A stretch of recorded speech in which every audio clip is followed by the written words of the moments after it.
The back bone of brilliant എന്ന സീരീസിൻ്റെ ഏറ്റവും പുതിയ എപ്പിസോഡിലേക്ക് എല്ലാവർക്കും സ്വാഗതം.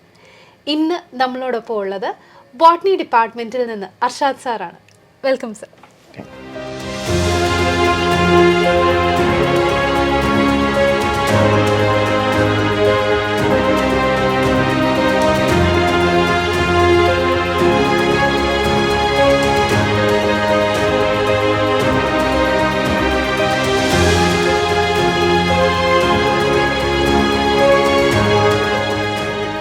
അക്ഷയ് സാറിൻ്റെ ക്ലാസ് വളരെ അടിപൊളിയാണ്. ഭയങ്കര ഇൻട്രാക്റ്റീവ് സെക്ഷനാണ്. നമുക്ക് ഏതെങ്കിലും ഡൗട്ട് വന്നിട്ടുണ്ടെങ്കിൽ നമുക്ക് കാര്യങ്ങൾ ക്ലിയർ ആയി പറഞ്ഞു തരും. ഓരോ ക്ലാസ്സിൻ്റെ സെക്ഷനുകളും കറക്റ്റായിട്ട് നമുക്ക് ഈസി ആയിട്ട് എങ്ങനെ പറ്റുമോ അത്രയും നല്ല രീതിക്ക് പറഞ്ഞുതരാൻ സാർ ശ്രമിക്കാറുണ്ട്. സാറിൻ്റെ ക്ലാസ് വളരെ നല്ലതായിരുന്നു. ലൈക്ക് കൺസെപ്റ്റ്സ് ഒക്കെ നല്ല ഡീപ്പായി മനസ്സിലായി. പിന്നെ സാറ് ഭയങ്കര ഡീറ്റെയിൽ ആയിട്ട് എടുത്ത ക്ലാസ്. പിന്നെ ലൈക്ക് എല്ലാം നല്ല വൃത്തിക്ക് എടുത്തു തന്നു. ലൈക്ക് ഇനി ആ ചാപ്റ്ററിൽ നിന്ന് എന്ത് ക്വസ്റ്റ്യൻ വന്നാലും ചെയ്യാൻ പറ്റുന്ന രീതിയിലാണ് സാർ എടുത്തു തന്നത്. വളരെ നന്നായിരുന്നു. നല്ല ക്ലാസ് ആയിരുന്നു. ഇപ്പം എന്ത് ഡൗട്ട് ഉണ്ടെങ്കിലും നമുക്ക് സാറ് നമ്മുടെ അടുത്ത് വന്ന് പേഴ്സണലായിട്ട് നമുക്ക് എന്ത് ഡൗട്ട് ഉണ്ടെങ്കിലും പറഞ്ഞു തരുമായിരുന്നു. അർഷാദ് സാറിന്റെ ക്ലാസ് വളരെയധികം ഫ്രണ്ട്ലി ആയിരുന്നു. ഞങ്ങൾ എക്സ്പെക്ട് ചെയ്യുന്നതിനേക്കാളും കൂടുതൽ ഞങ്ങൾക്ക് സാറിൽ നിന്ന് കിട്ടി. സാറിൽ നിന്ന് ഞങ്ങൾക്ക് ഒരു പോസിറ്റീവ് വൈബ് തന്നെയാണ് കിട്ടിയത്. സാർ ഓരോ കാര്യങ്ങളും പറയുന്നത് നല്ലോണം ഞങ്ങൾക്ക് മനസ്സിലായി. നമ്മുടെ ഈ ഒരു സീരീസിൽ ശരിക്കും പറഞ്ഞു കഴിഞ്ഞാൽ ബ്രില്യൻറ്റിൻ്റെ ആ ഒരു വളർച്ചയിൽ ഒപ്പം നിൽക്കുന്ന, അല്ലെങ്കിൽ ബ്രില്യൻറ്റിൻ്റെ നെടുന്തൂണായിട്ട് നിൽക്കുന്ന നമ്മുടെ പ്രിയപ്പെട്ട അധ്യാപകരെ എല്ലാവരുടെയും മുന്നിലേക്ക് പരിചയപ്പെടുത്തുന്ന ഒരു സീരീസാണ്. അപ്പം സാറിൻ്റെ വിശേഷങ്ങൾ അറിയാനായിട്ട് എല്ലാവർക്കും താല്പര്യം ഉണ്ടാകും. Starting from the very beginning, സാറിൻ്റെ ഒരു കരിയറിൻ്റെ ആരംഭം മുതൽ കുഞ്ഞുങ്ങളോടൊന്ന് പങ്കുവയ്ക്കാമോ? ഇവിടെ എത്തി നിൽക്കുന്നതിൽ ദൈവത്തിന് ആദ്യം തന്നെ ഞാൻ നന്ദി പറയുക. കരിയറിൻ്റെ സ്റ്റാർട്ടിങ് എന്ന് പറഞ്ഞാൽ ഞാനിപ്പോൾ ഒരു ബോട്ടണി ടീച്ചറായിട്ട് ബ്രില്യൻറ്റിൽ വർക്ക് ചെയ്യുക. അതൊരു ദൈവനിയോഗം പോലെ സംഭവിച്ചു എന്നാണ് എനിക്ക് തോന്നുന്നത്. കാരണം ഒരു ടീച്ചറാകാൻ ആഗ്രഹമില്ലാത്ത വ്യക്തിയായിരുന്നു ഞാൻ. അതുപോലെ ബോട്ടണി ഇഷ്ടപ്പെടാത്ത വ്യക്തിയുമായിരുന്നു ഞാൻ. ഇപ്പോൾ ഫൈനലി ഒരു ബോട്ടണി ടീച്ചറായിട്ട് മാറാനായിരുന്നു ദൈവത്തിൻ്റെ നിയോഗം. അതെ, ശരിക്കും നമ്മൾ അറിയാത്ത വഴികളിൽ കൂടെ നമ്മളെ കൊണ്ടുപോകുന്നു എന്ന് പറയുന്നത്. യെസ്. നമ്മൾക്ക് ഇഷ്ടമല്ലാത്ത കാര്യത്തിൽ നമ്മൾ കൂടുതൽ നല്ലതുപോലെ ജ്വലിക്കാൻ ശ്രമിച്ചാൽ നമ്മൾ ആ മേഖലയിൽ നന്നാവും എന്ന് എനിക്ക് തോന്നുന്നു. അതുകൊണ്ട് ഞങ്ങൾ നമ്മളിപ്പോൾ ഈ ചെറിയ ക്ലാസ്സിലൊക്കെ പഠിക്കുമ്പോഴേ നമ്മുടെ ടീച്ചേഴ്സും നമ്മുടെ റിലേറ്റീവ്സും ഒക്കെ ഭാവിയിൽ നിനക്ക് ആരാകാൻ ആഗ്രഹം, അങ്ങനെ ഒരു ചോദ്യമൊക്കെ ചോദിച്ചിട്ടുണ്ട്. പക്ഷെ ഞാൻ എൻ്റെ ജീവിതത്തിൽ ഒരിക്കൽ പോലും പറയാത്തൊരു മറുപടിയാണ് ടീച്ചർ.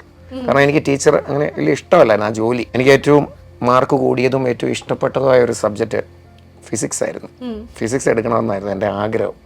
ഏറ്റവും താല്പര്യമില്ലാത്തൊരു സബ്ജക്റ്റ് ബോട്ടണി ആയിരുന്നു. ഒന്നും എൻ്റെ കണ്ടന്റ് എനിക്ക് തോന്നുന്നു ഇപ്പോഴും നമ്മുടെ ഫ്രണ്ടിൽ ടീച്ചറിനും അറിയായിരിക്കും, സ്റ്റുഡൻസ് ഇരിക്കുകയാണെങ്കിൽ ബോട്ടണി സുവോളജി കൂടെ കമ്പയർ ചെയ്തിട്ട് ഏത് ചാപ്റ്റർ അല്ല ഏത് സബ്ജക്റ്റാണ് ഇഷ്ടം എന്ന് ചോദിച്ചാൽ സുവോളജിയെ ഒരു 99.9 പറയും. ഒരാൾക്കെങ്കിലും അങ്ങനെ ബോട്ടണി ഇഷ്ടപ്പെടാൻ താല്പര്യമുള്ളൂ. ഞാനും ആ കൂട്ടത്തിലായിരുന്നു. ഒരു നോർമൽ സ്റ്റുഡൻ്റ് ആയിരുന്നു. എന്ന് വെച്ചാൽ ഒരു സുവോളജിയെ ഇഷ്ടപ്പെട്ടിരുന്നു. നമ്മളെ ഇഷ്ടപ്പെടുന്നതിന് പല കാരണങ്ങളുണ്ടല്ലോ.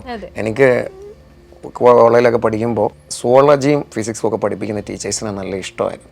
അതുകൊണ്ട് അത് ഞാൻ കൂടുതൽ ഇഷ്ടപ്പെടുകയും പഠിക്കാൻ ശ്രമിക്കുകയൊക്കെ ചെയ്തു. ബോട്ടണി എനിക്ക് ആ സബ്ജക്റ്റിനോട് എന്തോ ഒരു താല്പര്യക്കുറവായിരുന്നു. ഓരോ കോളേജിലും കൊണ്ട് അഡ്മിഷൻ കൊടുത്തിട്ട് ഒരു 5 കോളേജിൽ അഡ്മിഷൻ കൊടുത്തു. എല്ലാ കോളേജിലും ഫസ്റ്റ് ഓപ്ഷൻ ഫിസിക്സാണ്. കാരണം ഞാൻ അത്രയേറെ ആ സബ്ജക്റ്റിനെ ഇഷ്ടപ്പെട്ടിരുന്നു. എനിക്ക് ഈ ഒറ്റ കോളേജിലും ഫിസിക്സിന് കിട്ടിയില്ല. സെക്കൻഡ് ഓപ്ഷൻ കെമിസ്ട്രി, അതും കിട്ടിയില്ല. തേർഡ് ഓപ്ഷൻ ചില കോളേജിൽ ബോട്ടണിയും ചില കോളേജിൽ സുവോളജിയും വെച്ചു. അതിൽ ബോട്ടണി വെച്ച കോളേജിൽ മാത്രം എനിക്ക് അഡ്മിഷൻ കിട്ടി. അതുകൊണ്ട് ബോട്ടണി ഇഷ്ടപ്പെട്ട് പഠിച്ച ആളാണ് ഞാൻ. കഷ്ടപ്പെട്ട് ഇഷ്ടപ്പെട്ട് പഠിച്ച. അങ്ങനെ ഇഷ്ടപ്പെട്ടിട്ട് ഫസ്റ്റ് ഇയറിൻ്റെ പബ്ലിക് എക്സാം ഒക്കെ കഴിഞ്ഞപ്പോൾ ഇച്ചിരി മാർക്കൊക്കെ കിട്ടിയപ്പോൾ എനിക്ക് മനസ്സിലായി എന്നെ കൊണ്ട് ബോട്ടണി വഴങ്ങും, പഠിക്കാൻ പറ്റും, നടക്കും. ഡിഗ്രി കഴിഞ്ഞപ്പോഴും എൻ്റെ കോളേജിലെ ടോപ്പായിട്ടും MSCക്കും ഒക്കെ അങ്ങനെ പാസ്സാകാൻ എനിക്ക് പറ്റി. ഞാൻ MSc കഴിഞ്ഞ് ഇവിടെ പാലായിൽ തന്നെയുള്ള സെന്റ് തോമസ് കോളേജുണ്ട്, അറിയാമായിരിക്കും. ഈ ബ്രില്യൻറ്റിൽ വരുന്ന എല്ലാ സ്റ്റുഡൻസിനും അറിയാവുന്ന ഒരു കോളേജാണ്. പാലായിലുള്ള ഒരു ഫേമസ് ഓട്ടോണോമസ് പദവിയൊക്കെ ഇപ്പോൾ കിട്ടിയ കോളേജാണ് പാലാ സെന്റ് തോമസ് കോളേജ്. ഞാൻ ഡിഗ്രിയും PGയും എല്ലാം 3-5 വർഷം ഇവിടെയാണ് പഠിച്ചത്. എന്ന് വെച്ചാൽ എൻ്റെ ജീവിതത്തിൻ്റെ കൂടുതൽ സമയവും പാലായിലാണ് ഞാൻ ചിലവിട്ടിരിക്കുന്നതെന്ന് എനിക്ക് തോന്നുന്നു. MSc കഴിഞ്ഞ പാടെ ഞാൻ ഇവിടെ കയറുക ചെയ്തത്. ഞാനൊരു ക്ലാസ് മെൻറ്ററായിട്ടാണ് ഇവിടെ കയറിയത്. ടീച്ചിങ് ഫെസിലിറ്റിയോ അല്ലെങ്കിൽ ഫാക്കൽറ്റി ആയിട്ടൊന്നും കയറിയതല്ല. അപ്പം അങ്ങനെ കയറിയപ്പോഴേക്കും 1 വർഷത്തോളം ക്ലാസ് മെൻറ്ററും ഹോസ്റ്റൽ വാർഡനും ഒക്കെ ആയിട്ട് ജസ്റ്റ് എൻ്റെ സ്റ്റഡി പീരീഡ് കഴിഞ്ഞതേ ഉള്ളൂ. അങ്ങനെ ഞാൻ കയറി. അത് കഴിഞ്ഞ് സെക്കൻഡ് ഇയർ ആയപ്പോൾ എന്നോടൊരു ചാപ്റ്റർ എടുക്കാവോ എന്ന് ഇവിടെ നമ്മുടെ ഡയറക്ടർ സാറൊക്കെ ചോദിച്ചു. അപ്പോൾ ഇന്ന ചാപ്റ്റർ എടുത്തോളാനും പറഞ്ഞു, എടുക്കാൻ പറ്റുമെങ്കിൽ. അപ്പോൾ എനിക്ക് വലിയ താല്പര്യമൊന്നും ഇല്ലാന്ന് ഞാൻ പറഞ്ഞില്ലേ ടീച്ചിങ്. എന്നാലും പക്ഷേ എനിക്ക് തോന്നുന്നു എവിടെയോ ഒരു ടീച്ചർ എൻ്റെ മനസ്സിൽ ഒളിഞ്ഞു കിടപ്പുണ്ടായിരുന്നു. കാരണം ഞാൻ ഈ MSc ഒക്കെ പഠിക്കുന്ന സമയത്ത് നമ്മുടെ ഫ്രണ്ട്സിലെ ക്ലാസ്സിൽ ഒരു 12 സ്റ്റുഡൻസ് ഒക്കെ ഉള്ളൂ. അവർക്ക് എനിക്ക് ടീച്ചർ പറയുന്ന കാര്യങ്ങളൊക്കെ പെട്ടെന്ന് ഗ്രാസ്പ് ചെയ്യാൻ പറ്റിയാൽ വേറൊരു ഫ്രണ്ടിന് മനസ്സിലായില്ലെങ്കിൽ അവർ എന്നോട് ചോദിക്കുമ്പോൾ ചിലപ്പോൾ ഞാൻ പറഞ്ഞു കൊടുത്താൽ അവർക്ക് മനസ്സിലാകുന്നുണ്ടെന്നൊക്കെ ഇടയ്ക്ക് അവർ പറഞ്ഞ് ഞാൻ കേട്ടിട്ടുണ്ട്. അപ്പോൾ അതിൽ നിന്ന് ഇപ്പോഴാണ് എനിക്ക് തോന്നുന്നത് അന്നും ഒരു ടീച്ചറിനുള്ള എന്തോ ഒരു കച്ചിത്തിരുമ്പ് ഉണ്ടായിരുന്നു. അതുകൊണ്ടായിരിക്കാം ചിലപ്പോൾ ഇങ്ങോട്ട് വന്നത്. അപ്പോൾ അങ്ങനെ ക്ലാസ് എടുക്കാൻ പറഞ്ഞു. എനിക്ക് ആദ്യം കിട്ടിയത് +1 ഫസ്റ്റ് ചാപ്റ്ററാണ്, ലിവിങ് വേൾഡാണ്. ഇപ്പോഴും ഞാൻ ഇന്നും ഇന്നലെയും ഒക്കെ ആ ചാപ്റ്റർ എടുത്തു. അപ്പോൾ ലിവിങ് വേൾഡ് എടുക്കാവോ ചോദിച്ചു, എടുത്തു. പിള്ളേർക്ക് വലിയ കുഴപ്പമില്ലാത്ത അഭിപ്രായം കിട്ടി കാണണം. അപ്പോൾ കുറച്ച് നാൾ അങ്ങനെ കുറേ ബാച്ചിലൊക്കെ ലിവിങ് വേൾഡ് എടുത്തിട്ട് പിന്നെ MSc കഴിഞ്ഞ ഒരാളല്ലേ, അടുത്ത ഒരു സിമ്പിൾ ചാപ്റ്റർ വീണ്ടും എടുക്കാവോ എന്ന് ചോദിച്ചു. എനിക്ക് തോന്നുന്നു എക്കോളജിയാണ് കിട്ടിയത്. അപ്പോൾ അതൊക്കെ ഞാൻ എടുത്തു. വലിയ കുഴപ്പമില്ലാതൊക്കെ എൻ്റെ ലൈഫ് ഇങ്ങനെ ഇപ്പോഴും ആ ടീച്ചിങ്ങിനെ ഇഷ്ടപ്പെട്ട് ഇങ്ങനെ മുന്നോട്ട് പോയിക്കൊണ്ടിരിക്കുക. അതെ. അപ്പം ശരിക്കും പറഞ്ഞു കഴിഞ്ഞാൽ ഇഷ്ടപ്പെടാത്തൊരു സബ്ജക്റ്റ്, അതുപോലെ തന്നെ ഇഷ്ടപ്പെടാത്തൊരു കരിയർ ചൂസ് ചെയ്ത് ഇന്ന് ആ ഒരു സക്സസ് ജേർണി എത്തി നിൽക്കുന്നത് ഓൾമോസ്റ്റ് ഇപ്പോൾ ഒരു 15 ഇയേഴ്സോളം ആയല്ലേ ബ്രില്യൻറ്റിൽ? 2008 ഞാൻ ഇവിടെ വന്നത്. അതെ, 2008 മുതൽ ഇന്ന് 2024. അപ്പോൾ ഈ ഒരു 15 വർഷത്തെ ഈ ഒരു ജേർണിയാണ് സാറ് പറഞ്ഞത്. അത് വളരെ നമുക്കൊരു കഥ കേൾക്കുന്ന അതേ ഒരു ഫീലോട് കൂടി ശരിക്കും പറഞ്ഞു കഴിഞ്ഞാൽ സാറിൻ്റെ കൂടെ നമ്മളെ ഇങ്ങനെ പറഞ്ഞങ്ങ് കൊണ്ടുപോകുമായിരുന്നു. ഈ ഒരു മെത്തേഡ് തന്നെയാണെന്ന് തോന്നുന്നു സാറ് ക്ലാസ്സിലും ഫോളോ ചെയ്യുന്നത്. സാറിൻ്റെ ക്ലാസ്സുകളും വളരെ ഇൻട്രസ്റ്റിംഗ് ആയിട്ട്, അല്ലെങ്കിൽ ഒരു കഥ കേൾക്കുന്ന ആ ഒരു ലാഘവത്തോടു കൂടി കുട്ടികൾക്ക് വളരെ ഫ്രീ ആയിട്ട് കേട്ടിരിക്കാൻ പറ്റുന്ന ക്ലാസ്സുകളാണെന്നും ഞങ്ങൾ കേട്ടിട്ടുണ്ട്. എനിക്ക് തോന്നുന്നു ടീച്ചർ ഇപ്പോൾ ഒരു സ്റ്റുഡൻറ്റിനെ പോലെ എൻ്റെ ഫ്രണ്ടിലായോ. കുറച്ച് പേരെങ്കിലും കഥകളും ഒക്കെ, ഞാനങ്ങനെ അധികം കഥയും തമാശയും ഒന്നും ക്ലാസ്സിൽ പറയാത്ത ആളാണ്. എനിക്കറിയില്ല സത്യം, അതാണ്. അല്ല, സാറിൻ്റെ ആ ഒരു പറയുന്ന രീതി ഇങ്ങനെ ശരിക്കും നമുക്കൊരു കഥ കേൾക്കുന്നത് പോലെ ഇങ്ങനെ നല്ലൊരു ഒഴുക്കിന് ഇങ്ങനെ പറഞ്ഞു പോവാണ്. മേ ബി അതായിരിക്കും പിള്ളേരുടെ ക്ലാസ് ഇഷ്ടപ്പെടുന്നുണ്ടെങ്കിൽ അതായിരിക്കും ഒരു കാരണവും ടീച്ചറിന് തന്നെ ഫീൽ ചെയ്തല്ലോ. ആയിരിക്കും, എനിക്കറിയില്ലല്ലോ, നമുക്കറിയത്തില്ലല്ലോ. നമ്മളിടുന്നു ഞാൻ പറയാം എവിടെ ഒരു കച്ചിത്തിരുമ്പ് ഉണ്ടായിരുന്നു ടീച്ചർ ആകാൻ. എനിക്ക് അതിലും കൂടുതൽ ഇഷ്ടപ്പെടുന്ന ഒരു ഫീൽഡ് സയന്റിഫിക് ഫീൽഡ്, ഒരു സയന്റിസ്റ്റ് ആവണം, റിസർച്ച് ചെയ്യണം, അതൊരു ആഗ്രഹം. അത് പക്ഷേ ഏറ്റവും ലേറ്റസ്റ്റ് ആയിട്ട് MSc ഒക്കെ പഠിക്കുന്ന സമയത്ത് ഭാവിയിൽ എന്തെങ്കിലും റിസർച്ച് ചെയ്ത് നല്ല ആക്ടിവിറ്റി അങ്ങനെയൊക്കെ ഇഷ്ടപ്പെട്ടിരുന്നു. ശരിക്കും പറഞ്ഞു കഴിഞ്ഞാൽ ഈ 15 വർഷം ഇപ്പം സാറ് പറഞ്ഞതുപോലെ 2008 വന്നപ്പോഴത്തേക്കും ജസ്റ്റ് സാറ് MSc പാസ് ഔട്ടായി വന്നതാണ്. അതിനുശേഷം ശരിക്കും പറഞ്ഞാൽ നമ്മുടെ ഏറ്റവും നമ്മളൊരു ബേബി സ്റ്റെപ്സ് വെക്കുന്ന സമയമാണ്, ജസ്റ്റ് നമ്മുടെ കോഴ്സ് കഴിഞ്ഞ് നിൽക്കുന്ന ഒരു സമയമാണല്ലോ. അവിടുന്ന് ഇന്ന് വരെ സാറിന് വന്നേക്കുന്ന ആ ഒരു ഗ്രോത്ത് കരിയർ വൈസ് മാത്രമല്ല, അതുപോലെ തന്നെ നമ്മുടെ സബ്ജക്റ്റ്, അതിനെല്ലാം നമ്മുടെ ബ്രില്യൻറ്റിനൊരു കോൺട്രിബ്യൂഷൻ ഒന്ന് പറയാമോ? യെസ്, സത്യമായിട്ട് അത് പറഞ്ഞാൽ എൻ്റെ കണ്ണിൽ വെള്ളം വരും. കാരണം അത് വേറൊരു സ്ഥലത്തും അതിന് കോൺട്രിബ്യൂഷൻ ഇല്ല. ഞാൻ ബ്രില്യൻറ്റിൽ മാത്രമേ വർക്ക് ചെയ്തിട്ടുള്ളൂ. എൻ്റെ ക്ലാസ് അല്ലെങ്കിൽ എൻ്റെ സ്റ്റഡി ടൈം പീരീഡ് കഴിഞ്ഞ ഉടനെ ഞാൻ ഇവിടെ വന്നിട്ട് എനിക്ക് തോന്നുന്നു നമ്മുടെ ഡയറക്ടർ സാർ സ്റ്റീഫൻ സാറിനോടാണ് ചോദിക്കുന്നത്. ആദ്യം ഞാൻ ലോങ് ടൈമിലൊക്കെ സാറ്റർഡേ സൺഡേ മാത്രമൊക്കെ വരുമായിരുന്നു പെർമനൻ്റ് ആയിട്ട് വരാൻ. അന്നപ്പോൾ നമ്മുടെ സന്തോഷ് സാറിനോടൊപ്പമായിരുന്നു. എന്തായാലും 4 പേരോടൊപ്പം വർക്ക് ചെയ്യാൻ സാധിച്ചു എന്നുള്ളൊരു നല്ല കാര്യമായിട്ടാണ് ഞാൻ കാണുന്നത്. സബാസൻ സാറിനോടൊപ്പം ബാച്ചുകളിൽ പോയിട്ടുണ്ട്, ജോർജ് സാറിൻ്റെ ഒപ്പം എല്ലാവരുടെയും കീഴിൽ വർക്ക് ചെയ്തിട്ടുണ്ട്. അപ്പോൾ ഞാൻ പറഞ്ഞു ഇവിടെ പെർമനൻ്റ് ആയിട്ട് സ്റ്റീഫൻ സാറിനോട് ഒന്ന് ചോദിച്ചിട്ടാണ്. അപ്പോൾ സാറ് ഇങ്ങനെ വരാനും ഒക്കെ പറഞ്ഞ് ഇവിടെ ഒരു ക്ലാസ് മെൻറ്ററായിട്ട് കയറി. ഞാൻ പറഞ്ഞില്ലേ, ക്ലാസ് മെൻറ്ററായി ഒരാഴ്ച കഴിഞ്ഞ് ഹോസ്റ്റലിലെ വാർഡനായി. നമ്മൾ ഹോസ്റ്റലിലെ വാർഡനായിട്ട് നിൽക്കുമ്പോൾ ഒരു ജസ്റ്റ് MSc കഴിഞ്ഞ ആൾ ഒരു ചെറിയ പ്രായത്തിൽ ഒരു വാർഡന് പറ്റുമോ എന്നൊക്കെ എനിക്കൊരു സംശയം ഉണ്ടായിരുന്നു. പക്ഷേ നമുക്ക് ബ്രില്യൻറ്റിൽ നിന്ന് തരുന്ന സപ്പോർട്ടും സാറിനെ കൊണ്ടത് പറ്റും എന്നിവിടുത്തെ കോർഡിനേറ്ററും ഡയറക്ടേഴ്സും ഒക്കെ എപ്പോഴും തരുന്ന ഒരു സപ്പോർട്ട് കൊണ്ട് ഞാൻ വാർഡനായിട്ട് പോയി. ഞാൻ അവിടെ ആ സമയത്ത് നമ്മൾ പഠിപ്പിച്ച സ്റ്റുഡൻസ് ഉണ്ട്, ഹോസ്റ്റലിൽ വാർഡന്മാരായി നിന്ന സമയത്തുള്ള സ്റ്റുഡൻസ് ഉണ്ട്. മേ ബി അവരൊക്കെ ഇപ്പം നല്ല സൂപ്പർ സ്പെഷ്യാലിറ്റി ഉള്ള ഡോക്ടർമാരായിരിക്കും. ഈ ഫീൽഡിലേക്ക് വരാതെ ടീച്ചിങ് ഫീൽഡിലേക്ക് പോയവരും ഞാൻ പഠിപ്പിച്ച് വിട്ടിട്ട് എന്നോടൊപ്പം പഠിപ്പിക്കാൻ വന്നവരും ഉണ്ട് ഇവിടെ. എന്നെ പഠിപ്പിച്ചവരും, എന്നെ കോളേജിൽ പഠിപ്പിച്ച സാറുണ്ട്, അഗസ്ത്യ സാർ എന്ന് പറയും. നമ്മൾ ബോട്ടണിയൊക്കെ ഇവിടെ എടുക്കുന്ന ഒരു സാറുണ്ട്. സ്റ്റുഡൻസ് അറിയുമായിരിക്കും, ഫിസിയോളജിയും ഫോട്ടോസിന്തസിസും റെസ്പിറേഷനും എക്കോളജിയൊക്കെ എടുക്കുന്ന സാറാണ്. അപ്പോൾ സാർ എന്നെ കോളേജിൽ പഠിപ്പിച്ചതാണ്. ഇവിടെ വന്നപ്പോൾ സാറിനോടൊപ്പം വർക്ക് ചെയ്യാൻ പറ്റുന്നു. ഞാൻ പഠിപ്പിച്ച സ്റ്റുഡൻസും ഇവിടെ ടീച്ചറായിട്ടും വരുന്നിട്ടുണ്ട്. പിന്നെ ഒരു 2 വർഷം ഞാനിവിടെ ക്ലാസ് മെൻറ്ററായിരുന്നു. ഞാൻ പറഞ്ഞില്ലേ, 1 വർഷം മെൻറ്ററായിട്ട് തന്നെ പോയി, ക്ലാസ് ടീച്ചറായിട്ട് തന്നെ പോയി. സെക്കൻഡ് ഇയറിൽ ക്ലാസ് എടുത്തു തുടങ്ങി. അപ്പോൾ സെക്കൻഡ് ഇയർ ലാസ്റ്റൊക്കെ ആയപ്പോൾ എനിക്കൊരു PSC ടെസ്റ്റ് എഴുതി ഗവൺമെൻറ് സർവീസിൽ ജോലി കിട്ടിയായിരുന്നു. അപ്പോൾ എനിക്ക് ടീച്ചിങ് ഇഷ്ടമല്ലെങ്കിലും പഠിപ്പിക്കാൻ തുടങ്ങിയപ്പോൾ എനിക്ക് മനസ്സിലായി ഇത് എന്നെ കൊണ്ട് പറ്റുന്ന പണിയാണ്. ഞാനത് പഠിച്ചു തുടങ്ങി, അല്ലെ പഠിപ്പിച്ചു തുടങ്ങി, ആസ്വദിച്ചു തുടങ്ങി. എന്നിരുന്നാലും ഒരു ഗവൺമെൻറ് സർവീസിൽ കിട്ടുമ്പോൾ നമ്മൾ വേണ്ടെന്ന് വെക്കുകയല്ലോ.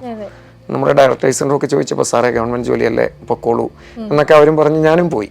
പക്ഷെ അവിടെ ചെന്നപ്പോൾ എനിക്ക് മനസ്സിലായി ബ്രില്യൻറ്റിൻ്റെ ആ ജോലിയുടെ സുഖം, അല്ലെങ്കിൽ അവിടെ ജോലി ചെയ്യുന്നതിൻ്റെ ബുദ്ധിമുട്ട്. ഞാൻ കുറച്ച് നാൾ അവിടെ ജോലി ചെയ്തിട്ട് ഞാൻ ബ്രില്യൻറ്റിലേക്ക് തന്നെ തിരിച്ചു വരുവായില്ല. വേണ്ടാന്ന്, ആ ജോലി വേണ്ട, സർവീസ് കിട്ടിയിട്ടും ജോലി വേണ്ടാന്ന് വെച്ചതിൻ്റെ കാരണം ഇഷ്ടമല്ലാഞ്ഞിട്ടുകൂടി ഇഷ്ടപ്പെട്ടപ്പോൾ അതെൻ്റെ ലൈഫായി മാറിയത് കൊണ്ടാണ്. എൻ്റെ ലൈഫിൽ സംഭവിച്ചതെല്ലാം ബ്രില്യൻ്റ് കൊണ്ട് മാത്രം ഉണ്ടായ കാര്യങ്ങളാണ്. അപ്പോൾ പിന്നെ ബ്രില്യൻ്റ് ഇല്ലാത്തൊരു ജീവിതം, അല്ലെങ്കിൽ ഞാൻ എന്നെ ഇങ്ങനെ സംസാരിക്കാൻ പോലും പ്രാപ്തനാക്കിയത് ചിലപ്പോൾ ബ്രില്യൻ്റിൽ ഈ പിള്ളേരുടെ ഫ്രണ്ടിൽ, സ്റ്റുഡൻസിൻ്റെ ഫ്രണ്ടിൽ ഇങ്ങനെ നിൽക്കുന്നതായിരിക്കാം. കണ്ടിന്യൂസ് ആയിട്ട് നമ്മൾ 2 മണിക്കൂർ ക്ലാസ് എടുക്കുന്നു. നമ്മൾ കൊറോണയൊക്കെ തുടങ്ങിയ സമയത്തൊക്കെ ഓൺലൈനിൽ എങ്ങനെ പഠിപ്പിക്കണമെന്ന് പോലും അറിയില്ലല്ലോ. പക്ഷെ എനിക്കൊന്ന്, ഞാൻ നമ്മൾ ഈ നാട്ടുകാരനാണല്ലോ, ടീച്ചറിന് അറിയുമെന്നറിയില്ല, കോട്ടയം ഡിസ്ട്രിക്റ്റുകാരൻ തന്നെയാണ്. കാഞ്ഞിരപ്പള്ളി, എരുമേലി സ്ഥലം കേട്ടിട്ടുണ്ടോ? അവിടെയാണ് എൻ്റെ വീട്. കാഞ്ഞിരപ്പള്ളി സാഫ്സ് എന്ന് പറഞ്ഞ ഇൻസ്റ്റിറ്റ്യൂട്ട് ഉണ്ട്, നമ്മുടെ സെൻറ്റർ, നമ്മൾ കോച്ചിങ് ക്ലാസ് ഒക്കെ എടുക്കുന്നത്. അപ്പോൾ അതിനോട് ചേർന്നുള്ള സ്ഥലത്ത് തന്നെ, എരുമേലിക്ക് നിയർ ബൈ, കാഞ്ഞിരപ്പള്ളിക്കും എരുമേലിക്കും ഇടയ്ക്കുള്ള സ്ഥലത്ത്. അപ്പോൾ ഈ ഒരു ചെറിയ ഡിസ്റ്റൻസിൽ ഇങ്ങനെ പോയി വന്നിങ്ങനെ നിൽക്കുന്നു. പിന്നെ നമ്മുടെ ലൈഫിൽ പതിയെ ഇങ്ങോട്ട് വന്നപ്പോൾ ലൈഫിൽ ഇതുവരെ സംഭവിച്ച എല്ലാ കാര്യങ്ങൾക്കും ബ്രില്യൻ്റ് നൽകിയ സപ്പോർട്ട് അത് വളരെ വലുതാണ്. ഞാൻ പറഞ്ഞില്ല, ഇവിടെ സംസാരിക്കാൻ പോലും നിൽക്കണമെങ്കിൽ ഇത്രയും സ്റ്റുഡൻസിൻ്റെ ഫ്രണ്ടിൽ MSc കഴിഞ്ഞ ആ സമയത്ത് സത്യത്തിൽ കൈ പോലും വിറയ്ക്കുമായിരുന്നു ബോർഡിൽ എഴുതുമ്പോൾ. കാരണം പഠിച്ചിറങ്ങിയതല്ലേ ഉള്ളൂ. പക്ഷെ കുറേ നാൾ കൊണ്ട് എക്സ്പീരിയൻസ് കിട്ടി. ഇപ്പോഴും ഞാൻ വലിയ ആളൊന്നും അല്ല, എന്നാലും ഉള്ളതിൽ കുറച്ച് ബെറ്റർ ആകാൻ പറ്റി. ടീച്ചിങ് ഫീൽഡിൽ അങ്ങനെ പോകുന്നു. ശരിക്കും ആ ഒരു കരിയറിനെ അങ്ങോട്ട് ഇഷ്ടപ്പെട്ട് കഴിഞ്ഞപ്പോഴത്തേക്കും ആ കിട്ടിയ ഗവൺമെൻറ് ജോലി ഉപേക്ഷിച്ച് സാർ ഇവിടെ എത്തി. അപ്പം ആ ഒരു സമയത്ത് ഗവൺമെൻറ് ജോലി ഉപേക്ഷിക്കുക എന്ന് പറയുന്നത് ഒരു വലിയ ടാസ്ക് തന്നെയായിരുന്നു. കാരണം എന്നോട് എൻ്റെ ഫ്രണ്ട്സും റിലേറ്റീവ്സും ഒത്തിരി ആൾക്കാരും പറഞ്ഞു, സർവീസ്, ഗവൺമെൻറ് സർവീസ് വേണ്ട എന്ന് വെച്ചിട്ട് പോകണ്ട, അതൊരു ജോലിയല്ലേ, നമുക്ക് പിന്നീടാണേലും പെൻഷനും ഒക്കെ കിട്ടുമല്ലോ, അങ്ങനെ പോകാനൊക്കെ പറഞ്ഞിരുന്നു. പക്ഷേ കിട്ടിയ ജോലി നമുക്ക് അത്ര ഫേവർ ചെയ്യുന്ന, കാരണം ഒരു PSC ടെസ്റ്റ് എഴുതി ഒരു ലാസ്റ്റ് ഗ്രേഡ് തൊട്ട് ഇഷ്ടംപോലെ പോസ്റ്റുകളുണ്ടല്ലോ. അപ്പം എന്നെ കൊണ്ട് പറ്റൂലാത്താന്ന് കുറച്ച് നാൾ കഴിഞ്ഞപ്പോൾ എനിക്ക് മനസ്സിലായി. കാരണം നമ്മൾ ഇപ്പോൾ ഈവൻ ഞാൻ ക്ലാസ്സിൽ കയറി, പണ്ട് ഞാൻ ബോട്ടണി ഇഷ്ടപ്പെട്ടില്ല, അല്ലെ ടീച്ചിങ് ഇഷ്ടപ്പെട്ടില്ല എന്ന് പറഞ്ഞ് ഇപ്പോൾ കയറി ക്ലാസ്സിൽ കയറി ഞാൻ അഹമ്മദടി നിന്ന എൻ്റെ ഫ്രണ്ടിൽ ഇരിക്കുന്ന സ്റ്റുഡൻസ് വെറുതെ. കാരണം അവർക്കൊന്നും മനസ്സിലാവൂല, അവർക്കൊന്നും പഠിക്കാനും പറ്റിയല്ല. കാരണം ഞാൻ അതിനെ ആസ്വദിച്ച് പഠിക്കാൻ അല്ലെങ്കിൽ പഠിപ്പിക്കാൻ ശ്രമിച്ചാലല്ലേ അവർക്കത് നല്ലപോലെ കിട്ടൂ. അതുപോലെ ഞാൻ ജോലി ചെയ്യാൻ പോയ സ്ഥാപനത്തിൽ കുറേ നാൾ കഴിഞ്ഞപ്പോൾ ആസ്വാദനം അത്ര നല്ലതല്ല. ആസ്വാദനം വെച്ചാൽ ലിമിറ്റേഷൻ്റെ ഉള്ളിൽ, എല്ലാ പരിധിയുടെ ഉള്ളിൽ നിന്നുള്ള ജോലിയെ ഇഷ്ടപ്പെടൽ എന്നെ കൊണ്ട് നടക്കുകയില്ലെന്ന് എനിക്ക് തോന്നി. പിന്നെ എൻ്റെ മുന്നിൽ ഒത്തിരി കാര്യങ്ങളൊക്കെ ചെയ്തു തീർക്കാനായിട്ടുണ്ടായിരുന്നു. അപ്പോൾ എൻ്റെ ഫാദർ ഒരു 10-13 വർഷമായി മരിച്ചുപോയി. അപ്പോൾ ഞാൻ വീട്ടിലെ മൂത്ത പുത്രന് അതിൻ്റെതായ ഉത്തരവാദിത്തങ്ങളുണ്ടായിരുന്നു. ഇവിടെ നമുക്ക് ബ്രില്യൻ്റ് നല്ല ശമ്പളം തരുന്നുണ്ട്. അപ്പോൾ അതുകൊണ്ടൊക്കെ തന്നെ അത് വിട്ടിട്ട് വന്ന ഒരു കാരണവശാലും എനിക്കൊരു ബുദ്ധിമുട്ടായിട്ട് തോന്നിയില്ലെങ്കിലും എന്നോടൊപ്പം ഉള്ള സറൗണ്ടിങ്ങിലുള്ളവർക്ക് തോന്നിയായിരുന്നു. പക്ഷെ ഇപ്പൊ കുഴപ്പമൊന്നുമില്ല. ഇപ്പം അങ്ങനെ ഒരു റിഗ്രറ്റ് മാർക്കും ഇല്ല അല്ലേ? ഇല്ല.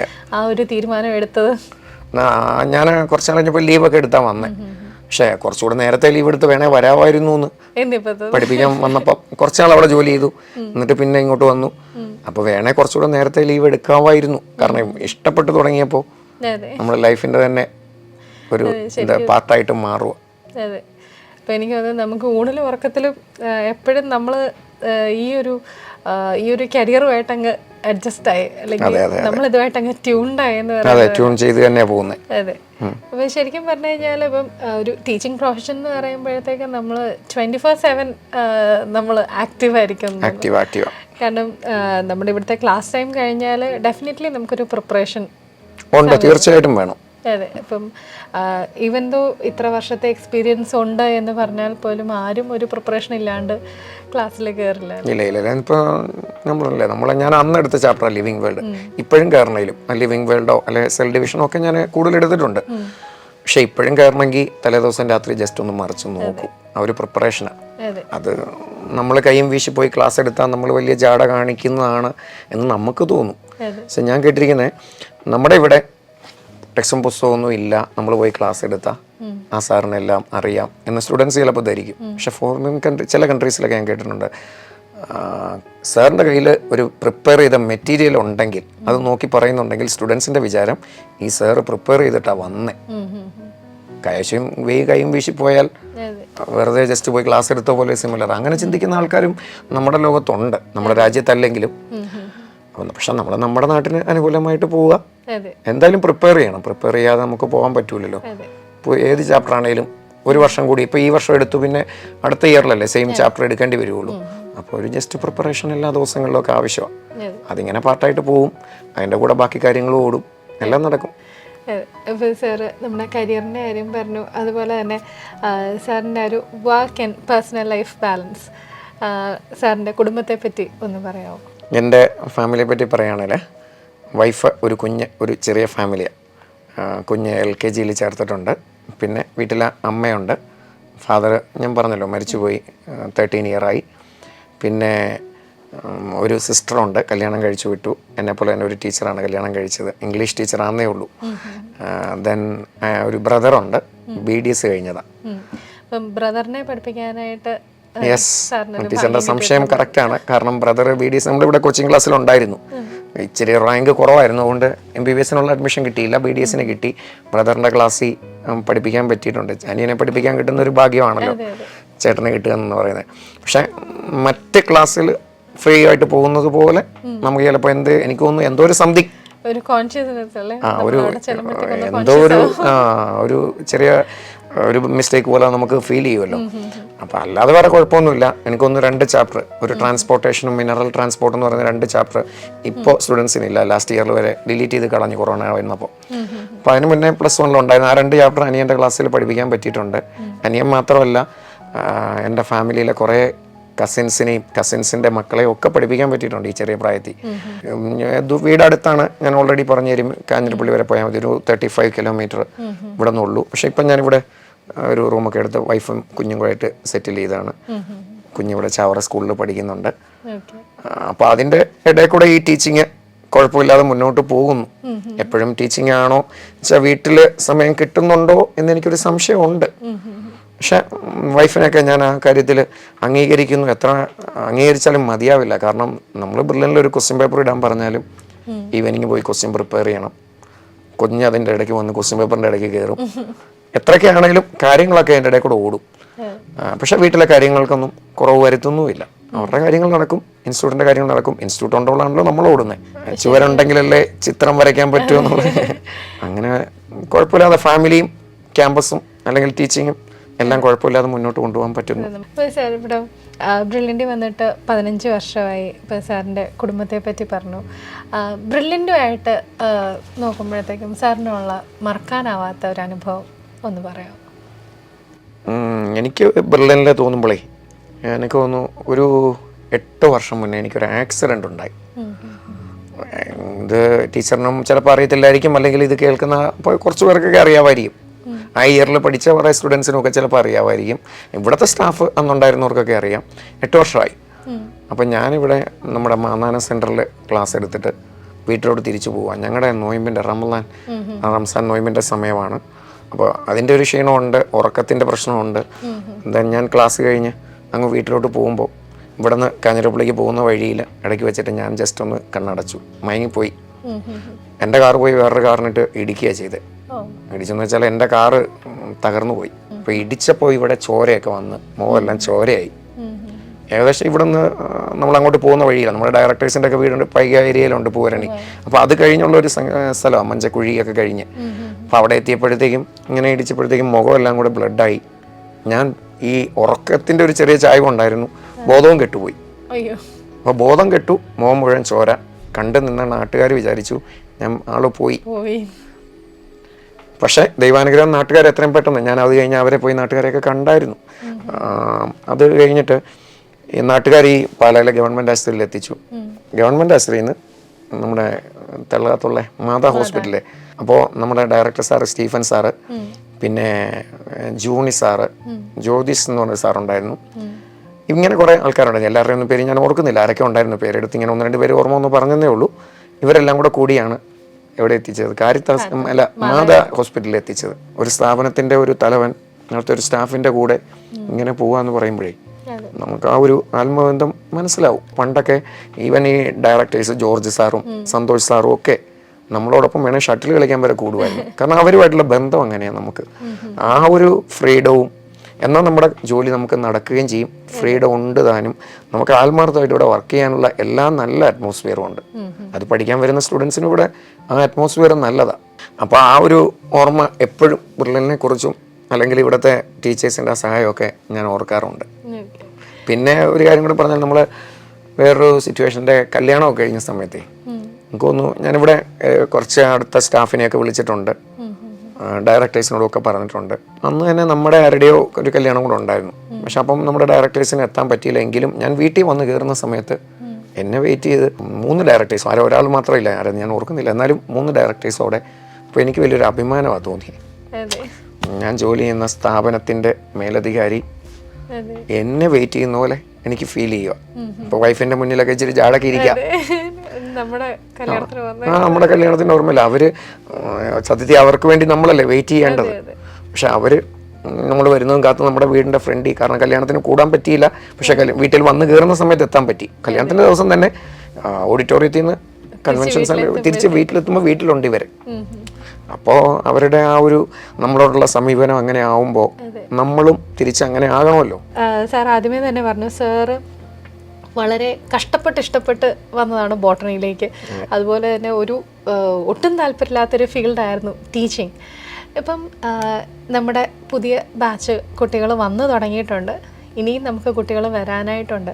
അപ്പം നമ്മുടെ റിസൾട്ടൊക്കെ വന്നിരിക്കുന്ന ഒരു സാഹചര്യത്തിൽ പലർക്കും ആഗ്രഹിച്ചൊരു വിജയം നേടാൻ പറ്റാത്ത കുട്ടികളുണ്ടാവും.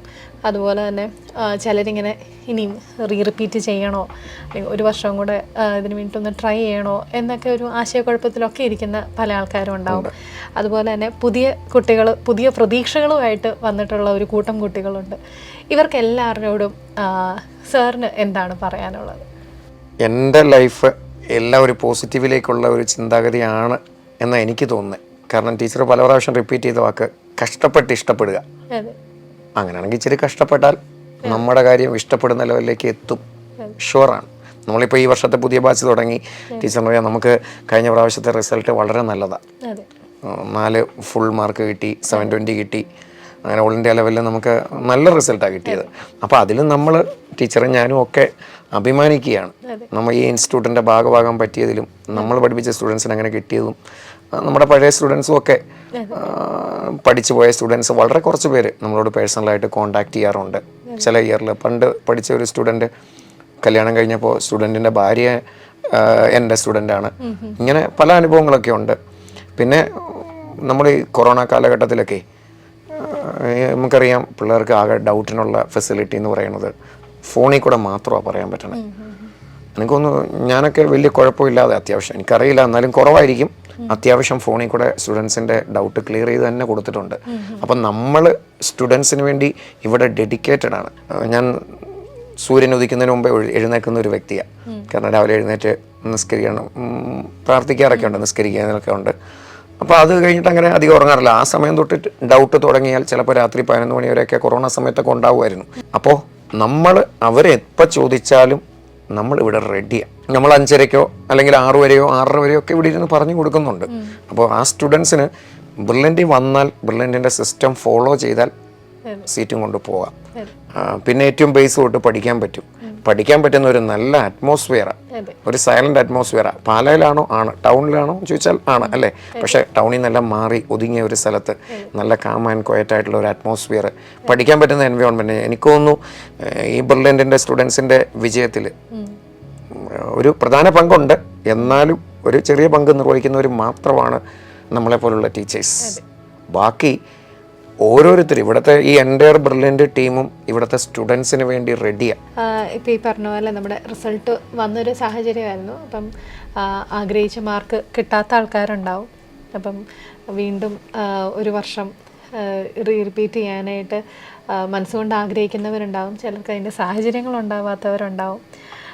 അങ്ങനെയുള്ള നമ്മുടെ കുഞ്ഞുങ്ങളോടും കൂടെ സാറൊരു ഞാൻ പറയണത്, മനസ്സുകൊണ്ട് അതിയായ ആഗ്രഹം ഉണ്ടെങ്കിൽ ഒരു വർഷം കളയുന്നത് വേസ്റ്റ് അല്ല. കാരണം MBBS വാങ്ങി MD എടുത്ത് സൂപ്പർ സ്പെഷ്യാലിറ്റി എടുക്കാൻ വേണ്ടിയിട്ടാണ് പോണേ. എവിടെ എങ്ങനെ പോയി MBBS കിട്ടിയെന്ന് പറഞ്ഞിട്ട് അവിടെ പോയാലും വർക്ക് ചെയ്യണം. അതൊരു എവറസ്റ്റായി, ഇതൊരു ചെറിയ കുന്ന് കയറുന്നതേ ഉള്ളൂ. അതിൻ്റെ ഒരു തുടക്കമാണ്. ഇവിടെ നല്ലപോലെ പഠിക്കാൻ ശ്രമിച്ചിട്ട് അവിടെ ചെന്നാൽ നല്ലപോലെ വർക്ക് ചെയ്യാൻ പറ്റും. അതിപ്പോൾ എൻ്റെ ഒരു കസിൻ ഉണ്ടായിരുന്നു. ആള് പ്രൈവറ്റ് സെൽഫ് ഫിനാൻസിങ് കോളേജിൽ MBBS പഠിച്ചു. സെൽഫ് ഫിനാൻസിങ് ഫീസ് കൊടുത്ത് വേണ്ടേ പഠിക്കാൻ. പക്ഷേ ആ ബുദ്ധിമുട്ടൊക്കെ മനസ്സിലാക്കി ആള് PGക്ക് നല്ലപോലെ വർക്ക് ചെയ്തു. പക്ഷെ PGക്ക് ഗവൺമെൻറ് സീറ്റിൽ പഠിക്കാൻ പറ്റി. അപ്പോൾ അതിൻ്റെ അർത്ഥം നല്ലപോലെ പഠിച്ചാൽ കിട്ടും എന്നുള്ളത് തന്നെയാണ്. ആഗ്രഹമുണ്ട്, വീട്ടുകാരും ഒക്കെ ആയിട്ട് ആലോചിച്ചിട്ട് അതിനുള്ള അവസരങ്ങളും ഉണ്ടെങ്കിൽ ഒരു കാരണവശാലും ഒന്നുകൂടെ വരുന്നത് നഷ്ടമല്ല. പഠിക്കാൻ പറ്റും. ചിലപ്പോൾ ഒന്നുകൂടെ പഠിക്കുമ്പോൾ നമ്മൾ കേൾക്കാത്തൊരു കാര്യം, ചിലപ്പോൾ പഠിപ്പിച്ച ടീച്ചറല്ല വേറൊരു ടീച്ചറായിരിക്കും പുതിയ ചാപ്റ്റർ എടുക്കുന്നത്. അപ്പോൾ ഒരു മാറ്റങ്ങൾ കാണും, നമുക്ക് കൂടുതൽ ചിലപ്പോൾ ഇൻട്രസ്റ്റ് തോന്നാം. അപ്പോൾ ആ രീതിയിൽ പഠിക്കാൻ ശ്രമിച്ചാൽ അവരുടെ ഒരു ഇയർ എന്തായാലും, അല്ലെങ്കിൽ ഇപ്പോൾ +2 കഴിഞ്ഞാൽ ജസ്റ്റ് റിപ്പീറ്റിന് വരുന്നവർക്ക് ഒരു ഇയർ പോകുമല്ലേ. ഒരു ഇയർ പോകുമെന്നല്ല നമ്മൾ പറയേണ്ടത്, ഒരു ഇയർ ഉപയോഗപ്പെടുത്തുക. ഒരു വർഷം കൂടെ ആഗ്രഹിച്ച് എനിക്കൊരു MBBS കിട്ടിയേ പറ്റൂ എന്ന് നല്ലതുപോലെ ആഗ്രഹിച്ചാൽ, എന്നെപ്പോലെ കഷ്ടപ്പെട്ടാൽ നിങ്ങൾക്ക് ഇഷ്ടപ്പെട്ട MBBS കിട്ടും എന്നാണ് എനിക്ക് പറയാനുള്ളത്. ഉറപ്പായിട്ടും കിട്ടും. അവർക്കും സപ്പോർട്ട് നമ്മൾ കൊടുക്കും. അതെ. അപ്പം അതുകൊണ്ട് ആരും ഒരു കാര്യത്തിലും ഒരു വിഷമം വേണ്ട മക്കളെ. നിങ്ങളുടെ ആഗ്രഹം അത്ര തീവ്രമാണ് എങ്കിൽ, നിങ്ങൾ അതിനു വേണ്ടിയിട്ട് കഷ്ടപ്പെടാൻ തയ്യാറാണെങ്കിൽ, സാറ് പറഞ്ഞ പോലെ നമുക്ക് ആ ഇഷ്ടപ്പെട്ട പ്രൊഫഷനിലേക്ക് തന്നെ നിങ്ങൾക്ക് എല്ലാവർക്കും എത്തിച്ചേരാനായിട്ട് സാധിക്കട്ടെ. അതുപോലെ തന്നെ സാറിൻ്റെ ഇത്രയും വിലപ്പെട്ട സമയം ആൻഡ് സാറിൻ്റെ സക്സസ് സ്റ്റോറി നമ്മുടെ കുഞ്ഞുങ്ങൾക്ക്, ഇനി മുന്നോട്ടുള്ള വർഷങ്ങളിലുള്ള കുഞ്ഞുങ്ങൾക്കും, അതുപോലെ തന്നെ ഇപ്പോൾ ഇച്ചിരി നിരാശയിലായിരിക്കുന്ന കുഞ്ഞുങ്ങൾക്കും ഒക്കെ ഒരു പ്രചോദനമാവട്ടെ എന്ന് വളരെ ആത്മാർത്ഥതയോടുകൂടി പ്രാർത്ഥിക്കുന്നു. And thank you so much sir for this valuable interview. Thank you. Entrance സംബന്ധമായ വാർത്തകളും അപ്ഡേഷനുകളും ഏറ്റവും വേഗം ആധികാരികമായി അറിയാൻ ബ്രില്യൻറ്റ് സ്റ്റഡി സെന്റർ പാല യൂട്യൂബ് ചാനൽ സബ്സ്ക്രൈബ് ചെയ്യുക. ബെൽ ഐക്കൺ അമർത്തുക. ഈ വീഡിയോ മറ്റ് സുഹൃത്തുക്കളിലേക്കും ഷെയർ ചെയ്ത് നൽകുക.